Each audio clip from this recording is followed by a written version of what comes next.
अस्सलामुअलैकुम जी। I hope you all are doing good. आज की वीडियो जी बहुत ही इंटरेस्टिंग और हेल्पफुल होने वाली है क्योंकि विंटर्स आ गई हैं और ना सर्दियों की दो मेन अट्रैक्शंस होती हैं which is dry fruit and fish. तो आज हम निकले फ़िश मार्केट कुछ ज़बरदस्ती फ़िश ख़रीदने के लिए। अच्छा, पहले मुझे ऐसा लगता था कि जाएंगे कोई भी मछली लेंगे और वापस आ जाएंगे, लेकिन जब जाने से पहले थोड़ी सी रिसर्च की, माँ बाबा से ज़रा डिस्कस किया तो पता चला कि फ़िश की जो है वो बहुत सारी काइंड्स होती हैं और बहुत सारी पहचान होती है। जैसे आपको पता चलता है कि ये मछली बासी है कि ताज़ी है। बहरहाल जी, अल्लाह का नाम लेके हम लोग आ गए टाउनशिप, क्योंकि यही सुना था कि जो सबसे अच्छी और बड़ी फ़िश मार्केट है ना वो टाउनशिप लाहौर में ही है। और हम जी अच्छा, हर फ़िश वेंडर ना उसका डिफरेंट तरह का रेट है। सबसे पहले वाले ने हमें सबसे ज़्यादा रेट दिया, जैसे जैसे हम आगे जाते गए तो जो रेट्स थे उसी मछली के वो कम होते गए।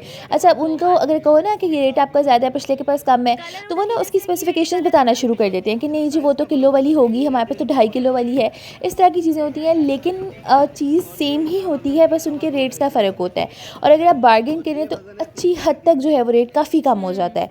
बहरहाल जी, यहाँ पे वो हमें फ़िश की ना दिखा रहे थे कि ताज़ी है कि बासी है, क्योंकि एक तो हम पूछ के गए थे। तो उसमें नंबर वन चीज़ इज़ कि जब वो ना फ़िश को अंदर से थोड़ा सा खोल के दिखाते हैं ना, तो उसके गिल्स जो हैं वो ज़रा रेड होने चाहिए, यानी कि उसका जो खून है वो फ्रेश होना चाहिए। अगर तो गिल्स उसके काले हो चुके हैं या गुई गुई से हो चुके हैं तो उसका मतलब कि वो फ़िश बासी है। दूसरी जो मेन पहचान है ना वो है कि इसकी जो आँखें हैं ना वो बिल्कुल चमकती हुई हों।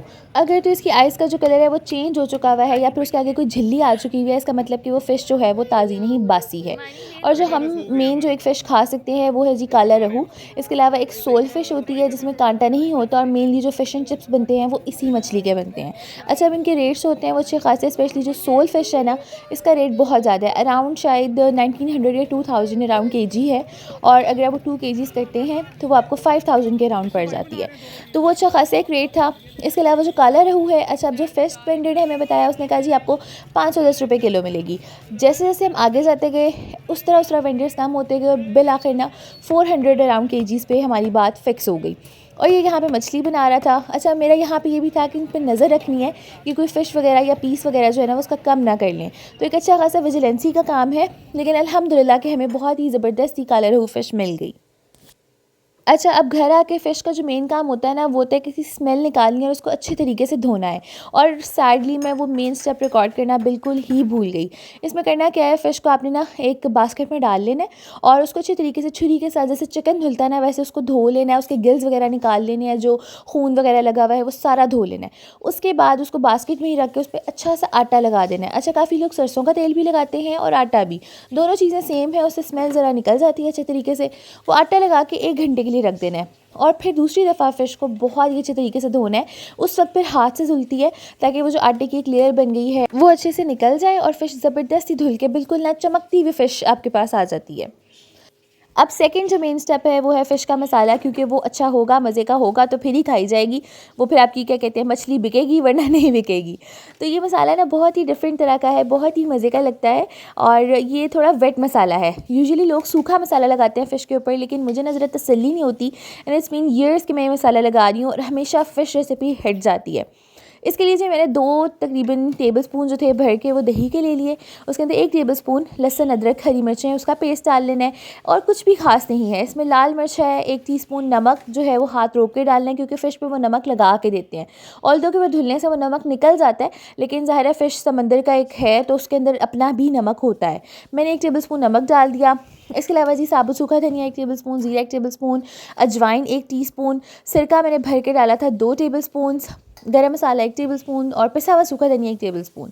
और फिर उसके बाद ज़रा मुझे ना मिक्स करते हुए याद आया कि इसका कलर ज़रा थोड़ा डल-डल सा लग रहा है, तो मैंने थोड़ी-सी ना हल्दी ऐड कर दी, हल्दी मैं डालना भूल गई थी। और ये वेट मसाला आपका तैयार है, बहुत ही मज़े का होता है। और हाँ, एक और चीज़ जो इसका मेन की इंग्रीडिएंट है ना वो है चावल का आटा, जिससे इसकी एक बहुत ही क्रिस्पी सी कोटिंग आती है।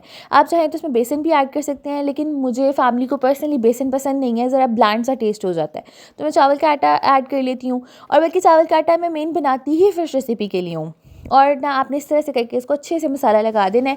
अगर दिल चाहे तो थोड़े थोड़े आप फ़िश पे कट्स भी लगा सकते हैं ताकि मसाला अंदर तक अच्छे तरीके से रच बस जाए। और इसको लाजमी ओवरनाइट रखना है। इस तरह नहीं है कि 2 घंटे लगाया और कर लिया तो वो फ़िश का वो टेस्ट आएगा ही नहीं। तकरीबन ये 18 आवर्स तक ये फ्रिज में पड़ी है और नेक्स्ट डे पे मैंने फ्राई की। अच्छा, ऑयल जो है वो मीडियम आंच पे अपने गर्म कर लेना है और ये मीडियम आंच पे ही फ्राई होगी। अगर आंच तेज़ करेंगे तो वो अंदर से कच्ची रह जाएगी, रेड रेड, और बाहर से वो उसका कलर आ जाएगा। साथ ही से मैंने कहा रोटी भी बना लेते हैं। अच्छा, टाउनशिप बाज़ार ना मैं बिल्कुल पहली दफ़ा गई थी और अभी तो ख़ैर हमने पूरा बाज़ार एक्सप्लोर नहीं किया, लेकिन जितना भी किया ना मुझे बहुत ही पसंद आया। एक तो चीज़ें बहुत ही मुनासिब रेट्स पे हैं और हर तरह की वैरायटी अवेलेबल है। फ़र्नीचर मार्केट्स वहाँ पे हैं, बच्चों के शूज़, स्कूल बैग्स, कपड़े, डेकोरेशन पीसेस, हर तरह की चीज़ें हैं और रेट्स बहुत ही मुनासिब हैं। मुझे इतना अच्छा लगा ना वो बाज़ार के, अगर आपने कैजुअली घर के लिए कुछ लेना है, या इस तरह होता है कि बच्चों के शूज़ जो हैं वो साइज़ेस बहुत जल्दी छोटे होना शुरू हो जाते हैं जब तक कि बच्चे खैर से एक सर्टेन एज को नहीं पहुंच जाते, तो मुझे ऐसा लगता है कि ब्रांड्स पे उनके लिए पैसे वेस्ट होने वाली बात होती है। तो अगर आपको लोकल कुछ भी लेना हो तो वो बाज़ार वाकई में बहुत ही अच्छा है, हर तरह की वैरायटी मुझे मिली। इसके अलावा मैंने वहाँ से कुछ डेकोरेशन पीसेस भी लिए घर के लिए, और ऑनेस्टली वो नहीं लग रहा था कि वो मैंने कहीं लोकल लिए हैं, वो बहुत ही सस्ते हैं। मैं इंशाल्लाह वीडियो के एंड पे आपको दिखाती हूँ, बहुत ही ज़बरदस्त। तो अगर आपको कोई भी घर से रिलेटेड हाउस होल्ड जो भी चीज़ चाहिए हो तो you can always visit township बाज़ार। अच्छा, मेरी मम्मा कहती होती हैं कि दस्तरख़्वान की रौनक ना सैलेड और चटनी और अचार से होती है, तो वाक़ई में बिल्कुल ऐसा ही है। अब जब भी खाना खाने बैठो और सैलेड या कोई भी चीज़ ऐसी मिसिंग हो ना, तो ज़रा मज़ा नहीं आता, और जब हो चटनी कोई अच्छी सी ज़बरदस्त सी बनी हो तो खाने का मज़ा डबल हो जाता है। साथ ही चटनी मैंने इमली और खुबानी की बनाई हुई है मिक्स करके, बहुत ही ज़बरदस्त। अगर आपको रेसिपी चाहिए हो तो मुझे लाजमी कमेंट सेक्शन में बताइएगा। ये सर्दियाँ स्टार्ट हुई और मैंने बना लिया लास्ट मंथ नवंबर के स्टार्ट में मैंने बनाई और फ्रीज़ कर लेती हूँ। और ऐसा हमने कुछ भी फ्राई चिकन खाना हो, फ़िश खानी हो, कुछ भी हो ना, साथ ही चटनी निकाल लेते हैं और इतना मज़ा आता है। बहुत ही टेस्टफुल बनी है। ये जो नहीं रहेगा आप छोड़ के रख देंगे अच्छा, सर्दियों में अक्सर ही ऐसे होता है कि ऐसे ना पैन्स बिल्कुल ऑयल के भरने पड़ जाते हैं, क्योंकि एक तो क्रेविंग्स भी होती हैं फ़्राइज़ की, फ़िश की, फ्राई चिकन की। तो गर्मियों में तो बहुत बिल्कुल ना होता है कि बस कुछ लाइट लाइट सा हो, फ्रूट्स हों तो सही रहता है। सर्दियों में ज़्यादा ऑयल का यूजेज हो जाता है, तो मैं एक ना कोई हैक देख रही थी कि जिससे ये जो ऑयल है ये क्लीन हो जाए दोबारा से, क्योंकि ज़ाहिर है इतना ऑयल वेस्ट तो नहीं किया जाता। तो जो मैंने एक चीज़ देखी ना वो ये थी कि कॉर्नफ्लावर का ना थोड़ा सा लिक्विड बना के कॉर्नफ्लावर में थोड़ा सा पानी डाल देना है और उसको ऑयल के अंदर डाल देना है। 10 मिनट बाद देखेंगे तो वो कॉर्नफ्लावर बिल्कुल सुकड़ गया होगा और उसने सारा ऑयल अपने अंदर ले लिया होगा। और मुझे बड़ा इंटरेस्टिंग सा लगा, मैंने कहा ट्राई करूँगी इंशाल्लाह, आई विल डेफिनेटली शेयर कि इफ़ इट वर्क्स आउट और नॉट। यहाँ पे जी फ़िश मेरी ज़बरदस्ती बिल्कुल रेडी थी और मैंने बड़ा ही कोई एस्थेटिक सा शॉट लेने की कोशिश की।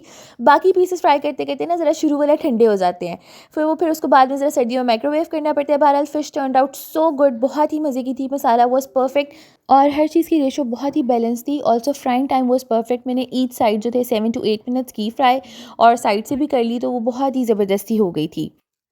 अब ये आ जाते हैं वो डेकोरेशन पीसेस जो कि हमने बाज़ार से लिए। अच्छा, मैं उस वक्त बड़ी स्केप्टिकल थी कि पता नहीं क्वालिटी कैसी होती है, पड़ा हुआ कैसा लगता है, तो 2 ही लिए मैंने। लेकिन बाद में मुझे हुआ कि ज़्यादा ही ले लेने चाहिए थे, क्योंकि बहुत ही रीज़नेबल रेट्स पे चीज़ें मिल रही थी। ये वाज़ बहुत प्यारा, बहुत ही फ़ाइन क्वालिटी के साथ है, with a bunch of flowers हमने खुद पसंद किए। मैं पर्पल कलर कर रही थी, लेकिन मेरे हस्बैंड ने कहा कि नहीं येलो अच्छा लगेगा, और वाकई में पड़ा हुआ बहुत ही कॉम्प्लीमेंट कर रहा था लेडी रैक को। और ये साथ आ जाते जी दूसरा जो कि था ये हॉर्स काइंड ऑफ कुछ, लेकिन ये पड़ा हुआ बहुत ही प्यारा लग रहा है और price is very reasonable. And जी that's it for today. I truly hope कि वीडियो आपके लिए बहुत हेल्पफुल रहेगी, और अगर मैंने कोई डिटेल मिस आउट कर दी हो तो मुझसे कमेंट सेक्शन में लाजमी पूछ लीजिएगा। मैं मिलती हूँ जी आपसे नेक्स्ट वीडियो में। टिल देन अपना बहुत सारा ख्याल रखें। Thank you for watching, bye.